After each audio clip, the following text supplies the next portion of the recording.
श्रीगुरुभ्यो नमः। हरिः ओं। सदात्मध्याननिरतं विषजेभ्यः पराङ्मुखं नौमि शास्त्रेषु निष्णातं चन्द्रशेखरभारतीम्।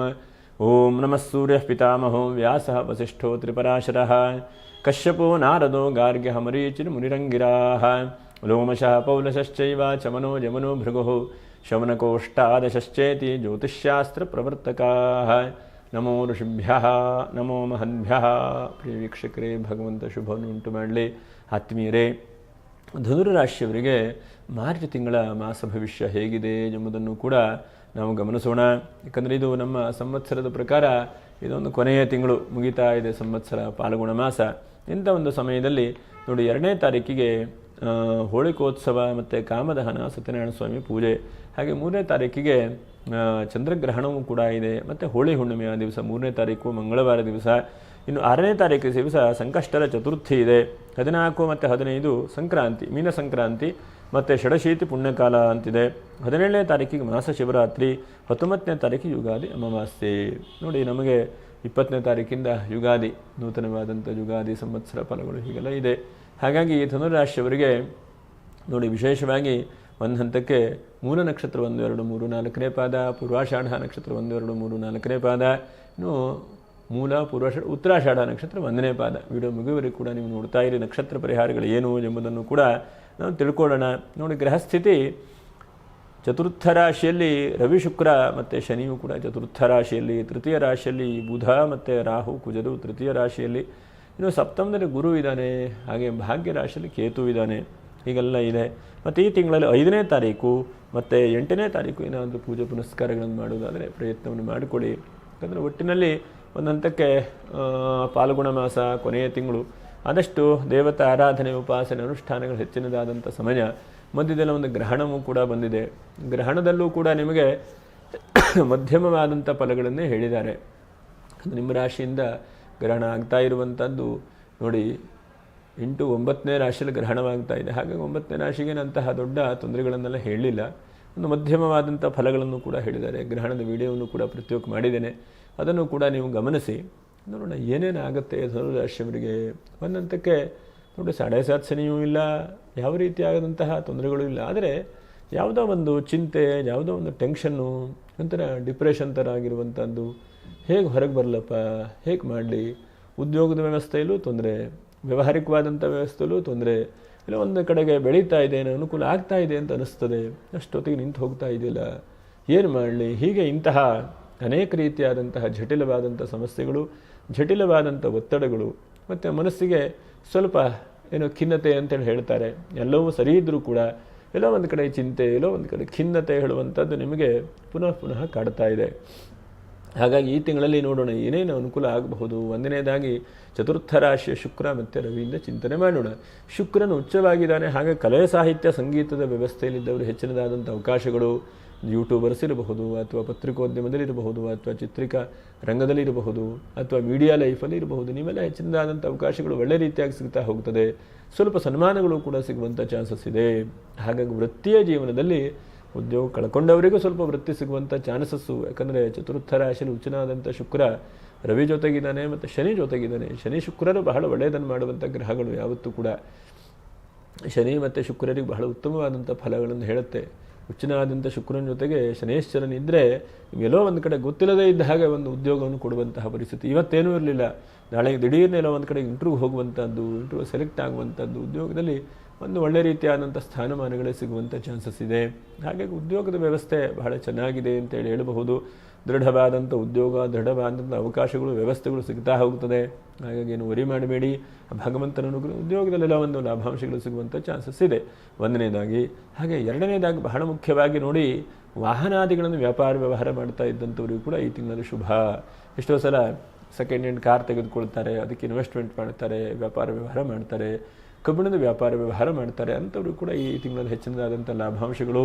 ಮತ್ತು ಲೋಹ ಬಹಳ ಮುಖ್ಯವಾಗಿ ಇವತ್ತು ನೀವು ನೋಡಿದಿರಿ, ಬೆಳ್ಳಿ ಬಂಗಾರ ಎಲ್ಲ ಮೇಳಕ್ಕೆ ಹೋಯ್ತು, ಮತ್ತೆಲ್ಲ ಕೆಳಗೆ ಬಂದು ಹಾಗೆ ನಿಂತಿದೆ ಅಲ್ವಾ. ನಿಮಗೆ ಕೆಳಗೆ ಬರುತ್ತೋ ಮೇಲೆ ಹೋಗುತ್ತೋ ಗೊತ್ತಿಲ್ಲ. ಆದರೂ ಕೂಡ ಬೆಳ್ಳಿ ಬಂಗಾರ ವ್ಯಾಪಾರ ವ್ಯವಹಾರ ಮಾಡೋವರಿಗೆ ಸ್ವಲ್ಪ ವ್ಯಾಪಾರಸ್ಥರಿರಬಹುದು, ಖರೀದಿ ಮಾಡೋವರು ಇರಬಹುದು, ಸ್ವಲ್ಪ ಚಂಚಲ ಇದ್ದರೂ ಕೂಡ ತಕ್ಕ ಮಟ್ಟಿಗೆ ಎಲ್ಲ ಒಂದು ಕಡೆ ಲಾಭಾಂಶಗಳು ಕೂಡ ಸಿಗುವಂಥ ಚಾನ್ಸಸ್ ಇದೆ. ಹಾಗಾಗಿ ಇದು ಬಹಳ ಒಳ್ಳೆಯದು ಅಂತೇಳಿ ಹೇಳಬಹುದು. ಯಾಕಂದರೆ ಸಪ್ತಮದ ಗುರು ನೇರವಾಗಿ ರಾಶಿ ನೋಡಲ್ಪಟ್ಟಿದ್ದಾನೆ. ಹಾಗಾಗಿ ಒಂದು ವಿವಾಹಾದಿ ಅವಕಾಶಗಳನ್ನು ಕೂಡ ದಾರಿ ತೋರಿಸುತ್ತೆ. ನೋಡಿ, ಈ ಒಂದು ಯುಗಾದಿ ಆದಿ ಅಂತ್ಯದಲ್ಲಿ ಏನಾದರೂ ಕೂಡ ಯುಗಾದಿ ಪೂರ್ವದಲ್ಲಿ ಸಿಗಬಹುದು ವಿವಾಹಾದಿ ಮಂಗಲ ಕಾರ್ಯಗಳಿಗೆ. ಮತ್ತು ಟೋಟಲ್ ಆಗಿ ಬೆಳ್ಳಿ ಬಂಗಾರ ವ್ಯಾಪಾರ ಮಾಡೋವರಿಗೂ ಕೂಡ ಎಲ್ಲ ಒಂದು ಕಡೆಗೆ ಖುಷಿ ಸಂತೋಷವು ಕೂಡ ಸಿಗುವಂಥ ಚಾನ್ಸಸ್ ಇದೆ. ಇಲ್ಲವೇ ಇಲ್ಲ ಅಂತೇನಿಲ್ಲ, ಒಂದು ತಕ್ಕ ಮಟ್ಟಿಗೆ ಅನುಕೂಲತೆಗಳು ಆಗುವಂಥ ಚಾನ್ಸಸ್ ಇದೆ. ಕೃಷಿಕರಿಗೂ ಕೂಡ ಬಹಳ ಮುಖ್ಯವಾಗಿ ಗಮನಿಸಬೇಕು. ಈ ತಿಂಗಳಲ್ಲಿ ನೀವು ಹಾಕಿದಂತಹ ಏನು ಬೆಳೆ ಇದೆಯಲ್ವ, ಅದು ಬಹಳ ಒಳ್ಳೆ ರೀತಿಯಾಗಿ ಫಸಲು ಬರುವಂಥದ್ದು, ಒಳ್ಳೆ ರೀತಿಯಾದಂತಹ ಲಾಭಾಂಶಗಳು ಸಿಗುವಂಥದ್ದು, ಇಲ್ಲ ಒಂದೆರಡು ಖುಷಿ ಸಂತೋಷ ಸಿಗುತ್ತೆ ಹೇಳುವಂಥದ್ದು ಅನಿಸುವಂಥ ಚಾನ್ಸಸ್ ಇದೆ. ಹಾಗಾಗಿ ಬಹಳ ಒಳ್ಳೆ ರೀತಿಯಾಗಿ ನೀವು ಚಿಂತನೆ ಮಾಡ್ತಾ ಹೋಗಿ. ಆ ಚಿಂತನೆ ಬಹಳ ಒಳ್ಳೆ ರೀತಿಯಾದಂಥ ಫಲಗಳನ್ನು ಕೂಡ ಕೊಡುತ್ತದೆ. ಎಷ್ಟೋ ಸಲ ನಾವು ಚಿಂತನೆ ಮಾಡ್ತಾ ಇರ್ತೇವೆ, ಆದರೆ ಯಾವುದೂ ಕೂಡ ಸರಿಯಾದಂಥ ಫಲಗಳು ಇರುವುದಿಲ್ಲ. ಆದರೆ ನಮ್ಮ ಚಿಂತನೆ ಒಳ್ಳೆಯದಾಗಬೇಕೋ, ನಾವು ಸದಾಕಾಲ ಅದರ ಬಗ್ಗೆ ಹೋರಾಟ ಮಾಡ್ತಾ ಇರಬೇಕು, ಚಿಂತನೆ ಮಾಡ್ತಾ ಇರಬೇಕು. ಒಂದು ದಿವಸ ಮಾಡದೆ ಅಂತಂದರೆ ಯಾವ ಕೆಲಸವೂ ಕೂಡ ಆಗುವುದಿಲ್ಲ. ಹಾಗಾಗಿ ನಿರಂತರವಾದಂತಹ ಪ್ರಯತ್ನ, ಯಾಕಂದರೆ ಈ ಧನುರಾಶಿಯನ್ನು ನಿರಂತರವಾದ ಪ್ರಯತ್ನ ಮಾಡ್ತಾ ಇದ್ದೀರಿ. ಆದರೆ ಚತುರ್ಥ ರಾಶಿಗೆ ರವಿ ಮತ್ತು ಶುಕ್ರರು ಒಟ್ಟಿಗೆ ಇದ್ದಾರೆ ನೋಡಿ, ಅವರು ದಶಮ ರಾಶಿ ನೋಡಲ್ಪಟ್ಟಿದ್ದಾರೆ. ಹಾಗಾಗಿ ಅದಕ್ಕೆ ಉದ್ಯೋಗದಲ್ಲಿ ಅಂತ ಹೇಳಿದೆ ನಿಮಗೆ, ಉದ್ಯೋಗದಲ್ಲಿ ಎಲ್ಲೋ ಒಂದು ಕಡೆಗೆ ಲಾಭಾಂಶಗಳು, ಉದ್ಯೋಗದಲ್ಲಿ ಎಲ್ಲೋ ಒಂದು ಕಡೆ ಚೆನ್ನಾಗಿರುವಂಥ ಸಿಗತ್ತೆ ಹೇಳೋದನ್ನು ಕೂಡ ಗಮನಿಸಬಹುದು. ಹಾಗೆ ಒಂದು 5-6 ವಿಷಯದಲ್ಲಿ ಜಾಗ್ರತೆ ವಹಿಸ್ಕೊಳ್ಳಿ. ಒಂದನೇದಾಗಿ ನಿಮ್ಮ ಕುಟುಂಬದಲ್ಲೇ ಸ್ವಲ್ಪ ಕಿರಿಕಿರಿ ಬರುವಂಥ ಸಾಧ್ಯತೆಗಳಿದ್ದಾವೆ. ಎರಡನೇದಾಗಿ ಸ್ವಲ್ಪ ಮತ್ತೆ ಹಿಂದೆ ಆದಂಗೆ ಸ್ವಲ್ಪ ಡಿಪ್ರೆಷನ್ನು, ಚಿಂತೆ, ಟೆನ್ಷನ್ನು ಆಗುವಂಥ ಸಾಧ್ಯತೆಗಳು. ಎಷ್ಟೋ ಸಲ ಎಲ್ಲ ಚೆನ್ನಾಗಿರುತ್ತೆ, ಆದರೂ ಕೂಡ ಏನೋ ಒಂದು ಡಿಪ್ರೆಷನ್ ಆಗುವಂಥದ್ದು, ಅದನ್ನೇ ಯೋಚನೆ ಮಾಡ್ತಾ ಇರುವಂಥದ್ದು. ಯಾಕಂದರೆ ವಿಧಿಯನ್ನೆಲ್ಲ ಅನುಭವಿಸಬೇಕು. ಯಾವುದನ್ನು ನಾವು ಬಹಳಷ್ಟು ಯೋಚನೆ ಮಾಡಿದ್ರೆ ನಮ್ಮ ತಲೆ ಹಾಳಾಗ್ತದೆ, ಬಿಟ್ಟರೆ ಹೊರಗಡೆ ಬರಲಿಕ್ಕಾಗಲ್ಲ. ಹಾಗಾಗಿ ಎಷ್ಟಾಗುತ್ತೋ ಅಷ್ಟು ಆ ಸಮಯಕ್ಕೆ ಯೋಚನೆ ಮಾಡಿ ನಮ್ಮ ಕೈ ಎಲ್ಲಿವರೆಗೆ ಹಿತಮಿತಿ ಇದೆಯೋ ಅಷ್ಟೇ ಯೋಚನೆ ಮಾಡ್ತಾ ಹೋಗಬೇಕು. ಹಾಗೆ ಮೂರನೇದಾಗಿ ನಿಮ್ಮ ಕುಟುಂಬದ ವ್ಯಕ್ತಿಗಳಿಂದಲೇ ಸ್ವಲ್ಪ ದುಃಖ ಚಿಂತೆ ಬರುವಂಥ ಸಾಧ್ಯತೆಗಳು. ನಿನ್ನ ಕೈಲಿ ಏನೂ ಇಲ್ಲ, ನೀನೇನೂ ಮಾಡಿಲ್ಲ, ಏನೂ ಉದ್ಧಾರ ಆಗ್ತಾ ಇಲ್ಲ, ಏನೂ ದಾರಿ ಇಲ್ಲ ಅಂತೇಳಿ ನಿಮ್ಮ ಮೇಲೆ ಹೇಳ್ತಾರೆ. ಏನೂ ಮಾಡಲಿಕ್ಕಾಗಲ್ಲ. ಯಾಕಂದರೆ ಜನ ಹೇಗಿದ್ದರೂ ಕೂಡ ಹೇಳ್ತಾರೆ, ನೋಡಿ ಬಹಳಷ್ಟು ಚೆನ್ನಾಗಿರುವಂಥ ಕಾರ್ ತೆಗೆದುಕೊಂಡ್ರೆ ಅವ್ರಿಗೆ ಏನ್ರಿ ಕಷ್ಟ, ಅಷ್ಟೊಂದು ದುಡ್ಡಿದೆ ತೆಗೆದುಕೊಳ್ತಾರೆ ಅಂತ ಹೇಳ್ತಾರೆ. ಅದೇ ನೀವು ಬಸ್ಸಲ್ಲೋ ಅಥವಾ ಏನೂ ಇಲ್ಲ, ವಾಹನ ಇಲ್ಲ, ಯಾವುದೋ ಬಾಡಿಗೆ, ಏನು ಅವ್ರಿಗೆ ಏನೂ ಇಲ್ಲ ರೀ, ಏನೂ ಮಾಡ್ಕೊಳ್ಳಿಕ್ಕೆ ಆಗಲಿಲ್ಲ ಅಂತ ಹೇಳ್ತಾರೆ ಜಗತ್ತಿನಲ್ಲಿ. ಹಾಗಾಗಿ ಮೇಲಿದ್ದರೂ ಕಷ್ಟ, ಕೆಳಗಿದ್ರೂ ಕಷ್ಟ, ಜನ ಹೇಳೋರು ಹೇಳ್ತಾ ಇರ್ತಾರೆ. ಹಾಗಾಗಿ ನಮ್ಮ ಕರ್ತವ್ಯ ಆತ್ಮತೃಪ್ತಿಯಿಂದ ನಾವು ಮಾಡ್ತಾ ಇರಬೇಕು, ಯಾವುದೇ ಕೆಲಸ ಇದ್ದರೂ ಕೂಡ. ಯಾಕಂದರೆ ನೀವು ಮೇಲೆ ಹೋದರೂ ಕಷ್ಟ, ಕೆಳಗೆ ಹೋದರೂ ಕಷ್ಟ, ಏನು ಮಾಡಿದ್ರೂ ಕಷ್ಟ ಜನರಿಗೆ.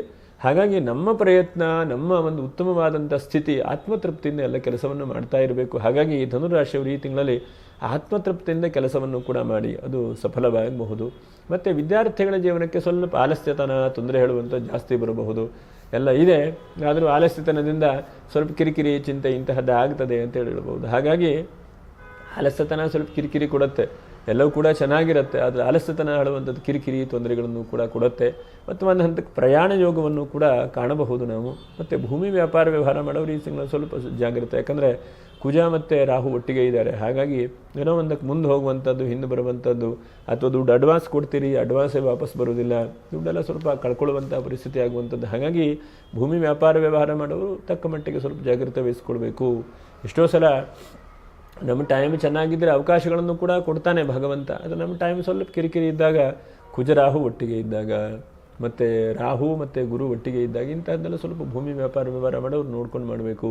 ಮತ್ತು ಫೈನಾನ್ಸ್ ವ್ಯಾಪಾರ ಮಾಡೋರು ನೋಡಿ, ಬಹಳ ಮುಖ್ಯವಾಗಿ ಎಷ್ಟೋ ಸಲ ದುಡ್ಡಿಂದ ಬಹಳ ಒಳ್ಳೆಯದು ಕೂಡ ಆಗುತ್ತೆ, ದುಡ್ಡೇ ಬಹಳ ಶತ್ರುಗಳು ಕೂಡ ಆಗುತ್ತೆ. ಹಾಗಾಗಿ ಹಣ ಹೇಳುವಂಥದ್ದು ಎಲ್ಲವನ್ನೂ ಕೂಡ ತೊಂದರೆ ಬಿಟ್ಟುಬಿಡುತ್ತೆ. ಹಾಗಾಗಿ ಎಷ್ಟು ಸಾಧ್ಯ ಆಗುತ್ತೋ ಅಷ್ಟು ಫೈನಾನ್ಸ್ ಮಾಡುವಂಥವರು ಸ್ವಲ್ಪ ಜಾಗ್ರತೆ ವಹಿಸ್ಕೊಳ್ಳಿ. ಎಲ್ಲೋ ಒಂದು ಕಡೆ ಗೌರ್ಮೆಂಟಿನ ಸಮಸ್ಯೆ ಆಗುವಂಥದ್ದು, ಟ್ಯಾಕ್ಸಿನ ಸಮಸ್ಯೆ ಆಗುವಂಥದ್ದು, ಅಥವಾ ಕೊಟ್ಟ ವ್ಯಕ್ತಿಗಳೇ ನಿಮಗೆ ಸ್ವಲ್ಪ ತೊಂದರೆ ಮಾಡುವಂಥದ್ದು. ಯಾಕಂದರೆ ಹೀಗೆಲ್ಲ ಸಮಸ್ಯೆಗಳು ಬರ್ತಾ ಇರುತ್ತೆ. ಎಷ್ಟೋ ಸಲ ಆತ್ಮಸ್ಥೈರ್ಯ ಹೇಳುವಂಥದ್ದು ಇರುತ್ತೆ, ಕೆಲವು ಸಲ ಆತ್ಮಸ್ಥೈರ್ಯವು ಕೂಡ ಕುಂದು ಬಿಡುತ್ತೆ. ಯಾಕಂದರೆ ಆತ್ಮಕಾರಕ ರವಿ ಎಷ್ಟೋ ಸಲ ಕೆಲವು ಸಲ ಕಿರಿಕಿರಿ, ಕೆಲವು ಸಲ ಸಮಸ್ಯೆಗಳು ಕೂಡ ಆಗುತ್ತೆ. ಹಾಗಾಗಿ ಸ್ವಲ್ಪ ಫೈನಾನ್ಸ್ ವ್ಯಾಪಾರ ವ್ಯವಹಾರ ಮಾಡೋರು ಈ ತಿಂಗಳಲ್ಲಿ ತಕ್ಕ ಮಟ್ಟಿಗೆ ಸ್ವಲ್ಪ ಜಾಗ್ರತೆ ವಹಿಸ್ಕೊಳ್ಳಿ. ಸ್ವಲ್ಪ ಪ್ರಯಾಣ ಯೋಗವೂ ಕೂಡ ಆಗಬಹುದು.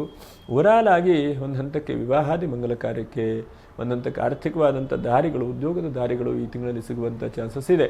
ಹಾಗಾಗಿ ಧೈರ್ಯದಿಂದ ಮುನ್ನುಗ್ಗಿ ಭಗವಂತನ ನಾಮಸ್ಮರಣೆ ಮಾಡ್ತಾ ಇರಿ. ಈ ತಿಂಗಳಲ್ಲಿ ನಕ್ಷತ್ರ ಪರಿಹಾರಗಳು ಏನು ಎಂಬುದನ್ನು ಕೂಡ ನಾವು ಗಮನಿಸೋಣ. ನೋಡಿ, ಮೂಲ ನಕ್ಷತ್ರದವರು 4ನೇ ತಾರೀಕಿಗೆ, 3ನೇ ತಾರೀಕಿಗೆ ಗ್ರಹಣ ಮುಗಿದಿರುತ್ತೆ, 4ನೇ ತಾರೀಕಿಗೆ ಸ್ನಾನಾದಿಗಳನ್ನು ಕೂಡ ಆಚರಣೆ ಮಾಡಿ ಸಾಧ್ಯವಾದಷ್ಟು ಮಟ್ಟಿಗೆ ಎಲ್ಲಿ ಅನ್ನದಾನ ನಡೀತದೆಯೋ ಅಲ್ಲಿ ಅಕ್ಕಿಯನ್ನು ಅಥವಾ ಧಾನ್ಯವನ್ನು, ತರಕಾರಿಯನ್ನು ದಾನ ಮಾಡ್ತಾ ಬನ್ನಿ.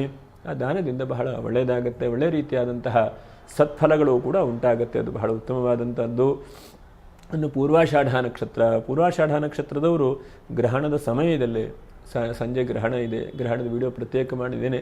ಆ ಸಮಯದಲ್ಲಿ ಸ್ನಾನಾದಿಗಳನ್ನು ಮಾಡಿ ಅನುಷ್ಠಾನಗಳನ್ನು ಮಾಡಿ ಬಹಳಷ್ಟು ಮರೆಯದೇ ಇದ್ದ ಹಾಗೆ. ಇನ್ನು ಉತ್ತರಾಷಾಢ ನಕ್ಷತ್ರದವರು ಈ ಗ್ರಹಣ ದಿವಸವೇ ವಿಶೇಷವಾಗಿ 3ನೇ ತಾರೀಕಿಗೆ ಗ್ರಹಣ ವಿಡಿಯೋದಲ್ಲಿ ಸಮಯವೆಲ್ಲ ಹಾಕಿದ್ದೇನೆ. ಅದನ್ನು ಕೂಡ ನೀವು ಗಮನಿಸಿ ಎಷ್ಟು ಸಾಧ್ಯ ಆಗುತ್ತೋ ಅಷ್ಟು ಗ್ರಹಣದ ಆಚರಣೆ ಜಪ ಅನುಷ್ಠಾನವನ್ನು ಕೂಡ ಮಾಡಿ ಆ ಗ್ರಹಣದ ಒಂದು ಉತ್ತಮವಾದಂಥ ಫಲದಿಂದ ಎಲ್ಲರಿಗೂ ಕೂಡ ಶುಭವಾಗಲಿ. ಒಟ್ಟಿನಲ್ಲಿ ಧನುರಾಶಿಯವರಿಗೆ ಒಂದು ಹಂತಕ್ಕೆ ಉದ್ಯೋಗದಲ್ಲೆಲ್ಲೋ ಜಾಕ್ಪಾಟ್ ಸಿಗುವಂಥ ಚಾನ್ಸಸ್ ಇದೆ. ಹಾಗಾಗಿ ಉದ್ಯೋಗದಲ್ಲಿ ದೃಢವನ್ನು ಉಂಟು ಮಾಡಲಿ ಭಗವಂತ ಅಂತ ಹೇಳ್ತಾ ಎಲ್ಲರಿಗೂ ಕೂಡ ಶುಭವಾಗಲಿ. ಮುಂದಿನ ವಿಡಿಯೋದಲ್ಲಿ ಭೇಟಿ ಮಾಡೋಣ. ನಮಸ್ಕಾರ. ಲೋಕ ಸಮಸ್ತ ಸುಖಿನೋ ಭವಂತು. ನಮಸ್ಕಾರ.